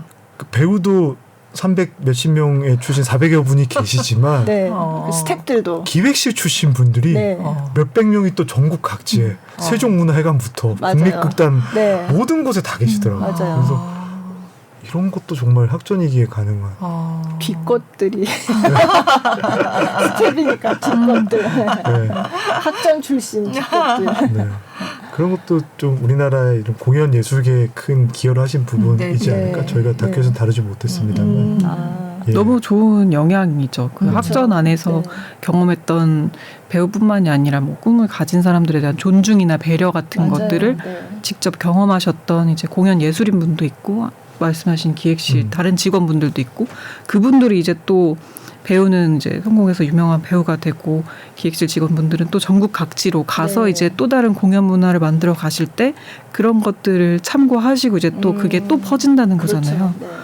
그런 면에서 영향력이 진짜 클 것 같다는 생각을 했어요. 네. 그러니까 뒷것 김민기의 아래에 있는 뒷것들로서 사시는 분들이 사실은 되게 힘드셨을 것 같아요. 학전에 살림 꾸리시면서 적자 얘기도 막 나오고 다른 공연도 잘 준비해야 되고 네. 어려운 환경에 소극장 운영하시는 저희도 마지막까지 보면서 진짜 이분들이 안 알려졌지만 네. 배우들만 전면에 나서져 있지만 사실은 이런 분들이 고생을 되게 많이 하셨기 때문에 네. 이게 또 운영이 가능했겠구나. 네. 그래서 그런 분들이 또 다른 곳에 가서 뭔가를 하실 때 좀 잘 되셨으면 좋겠고 또 이런 선생님이 가져왔던 이런 정신과 이런 것들을 좀 또 알리게 되는 네. 그런 과정이지 않을까? 예, 라고 생각을 네. 합니다. 네. 사실 다큐를 보고 또 많은 분들이 학전 그렇게 문을 닫아서 어떡하냐 어떻게 다시 뭐 살릴 수 없냐 그런 말씀을 하시고 그러니까요. 그러더라고요. 네. 그 공연들을 다시 보고 싶은데 네. 네. 못 보면 어떡하나. 언젠가 그거는 선생님 뭐- 다시 하시지 않을까요? 김민기 선생님께서. 네. 그러니까 저희가 저 인터뷰에서 되게 신기했던 건 누굴 만나건 학전은 어떤 곳이에요? 라고 질문했는데 대답은 저희 김민기 선생님은요? 이렇게 나오더라고요. 네. 어. 그래요, 맞아요. 이게 거의 동일어처럼 동일어처럼 사용되고 네. 그렇다면 뭐 사실 뭐 누가 돈을 내서 건물을 어쩌고 공간을 어떻게 하고 하는 거는 수익과 경제적인 이야기인데 네. 네. 그렇게 김민기 선생님께서 하시려고 했으면 진작에 본인께서 얼마든지 네. 훨씬 더 잘하셨을 네. 거고 근데 그러지 않으셨던 이유가 당연히 있으셨던 것 같고 그래서 언젠가 머지않은 미래에 다시 또 새로운 작품 또 새로운 것들 또 새롭게 만든 것들에 대한 이야기를 볼 수 있는 순간이 오지 않을까 그랬으면 참 좋겠다 네, 라고 생각을 하고 있습니다. 그러니까 학전이라는 극장은 뭐 지금 없어졌지만 그 이정은 씨가 얘기했잖아요. 그게 학전의 정신이 이렇게 퍼져나가는 거라고. 그게 네. 아까 말씀하신 배우들이 또 네. 여러 곳에서 활동하고 있고 스태프들도 활동하고 있고 또 어떻게 보면 그 학전의 공연을 봤던 관객들도 네. 뭔가 그런 학전의 정신 같은 거를 조금씩 이렇게 느꼈을 것 같거든요. 예. 그러니까 그런 면에서는 학전이 없어졌다고 하지만 사실은 남아있는 것이 아닌가. 예. 네. 그 출신 분들 저희보다 훨씬 고민이 많으실 거고요. 네. 많은 생각을 또 하고 계시지 않을까. 그렇죠. 네. 워낙 다들 애정이 크시기 때문에. 네. 저 예전에 그 학전 그린이 없어졌을 때 그런 글을 쓴 적이 있거든요. 그때는 물론 학전 블루가 남아있었지만 그래도 뭔가 거기 그린이 주로 지하철 1호선을 많이 하던 극장이었어요. 그래서 그게 어떤 물리적인 장소가 없어진다는 거에서 오는 이제 허전함 이런 게 있잖아요. 그래서 제가 그때 썼던 글 중에 뭔가 고향집이 항상 거기 있었는데 그러니까 고향집을 맨날 가진 않더라도 고향집이 거기 항상 있었는데 뭔가 수몰이 돼서 없어진 고향집을 그리워하는 그런 심정 같다는 그런 얘기를 한 적이 있는데 근데 그렇다고 해서 수몰이 됐다고 해서 그 고향이 아예 없어진 건 아닌 거죠. 그러니까 물리적인 장소는 지금 내가 찾아갈 수는 없지만 네. 그냥 마음속에 있잖아요. 마음속에는. 네. 네. 그래서 다시 좀 그런 생각이 들었어요. 네. 학전이 없어졌다고는 하지만 사실은 계속 있는 거다. 네. 네. 그래서 그런 것도 좀 사실 조금 부러운 거 같아요. 저희 부럽다는 얘기 많이 맞아요. 해요. 부럽죠.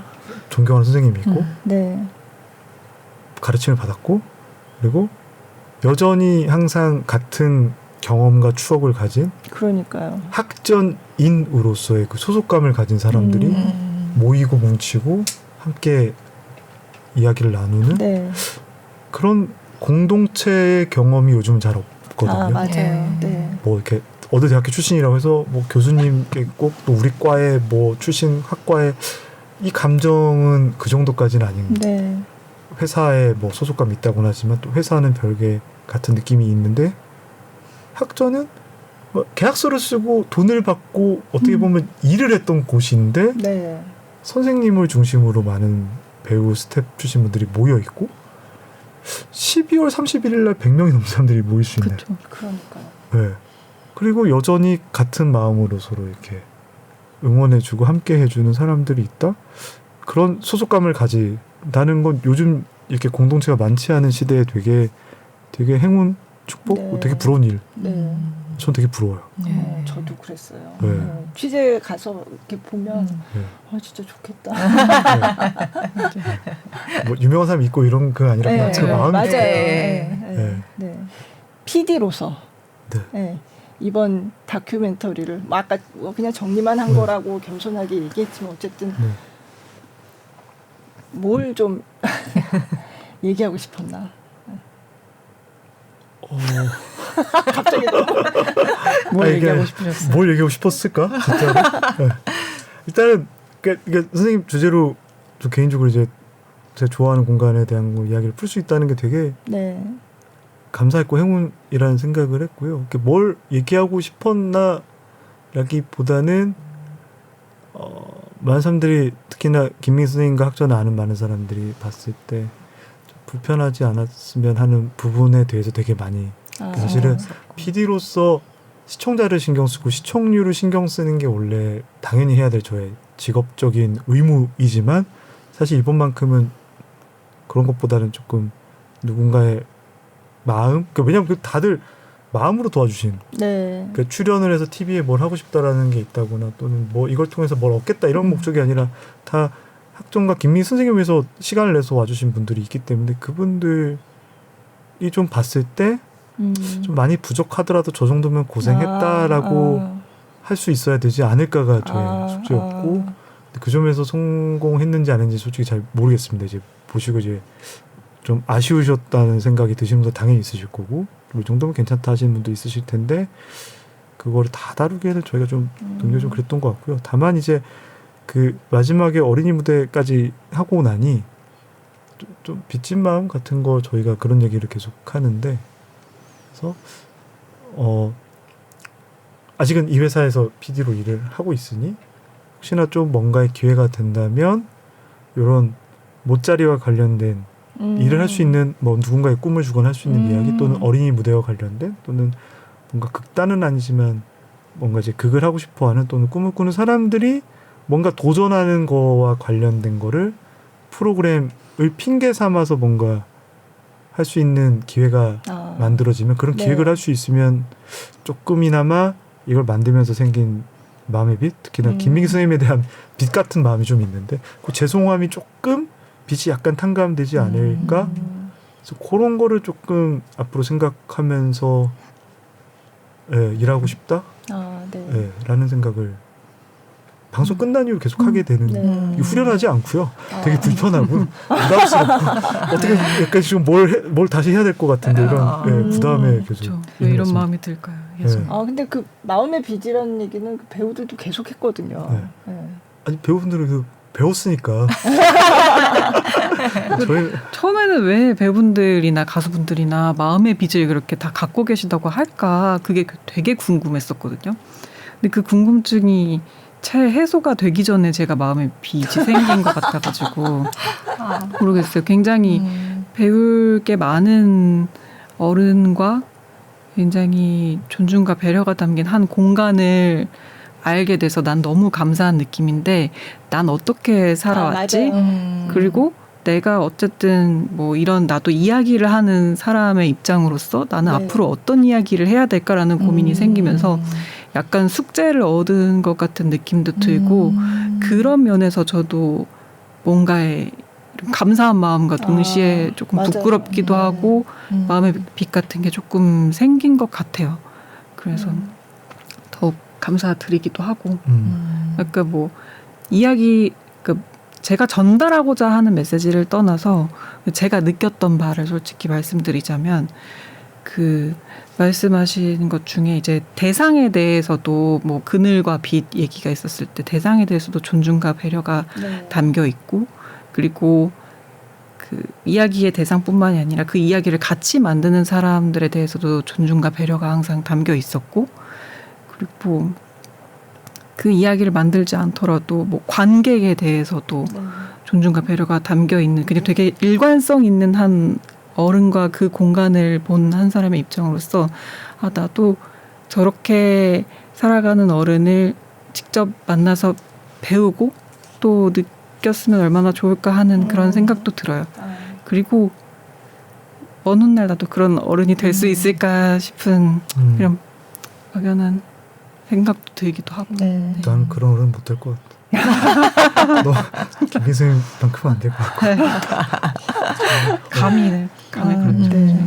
저도 뭔가 마음의 빚을 진 것 같은데. 그러니까 그게 네. 꼭 뭐 네. PD나 이렇게 그런 게 아니어도 그냥 시청자로서 봐도 그런 마음이었던 것 같아요. 나도 이게 정말 훌륭하시고 뭐 이런데 약간 내 자신을 다시 맞아요. 돌아보게 네. 되는 네. 저렇게까지는 아니어도 나도 뭔가 이렇게 좀 세상을 좋게 만들기 위해서 뭔가 좀 노력을 작은 거라도 해야 될 텐데 네. 뭐 이런 네. 생각이 들었던 아주 의미 있는 다큐멘터리였던 것 같습니다. 네.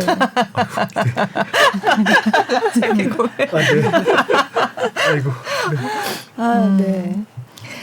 안내 말씀 한 가지 드리고 마무리하겠습니다. 골라듣는 뉴스룸 커튼콜은요. SBS 뉴스홈과 네이버 오디오 클립, 팟빵, 애플 팟캐스트, 구글 팟캐스트 등 오디오 플랫폼에서 그리고 또 유튜브 영상으로 만날 수 있습니다.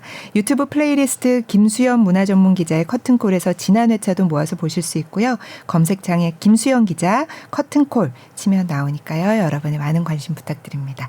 자, 오늘은 핫전 그리고 뒷것 김민기 SBS 스페셜 3부작 다큐멘터리를 만든 우리 이동원 PD와 고혜린 PD 모시고 이야기 나눠봤습니다. 오늘 이렇게 나와주셔서 감사드립니다. 감사합니다. 네, 너무 즐거웠습니다. 네, 감사합니다. 감사합니다. 네.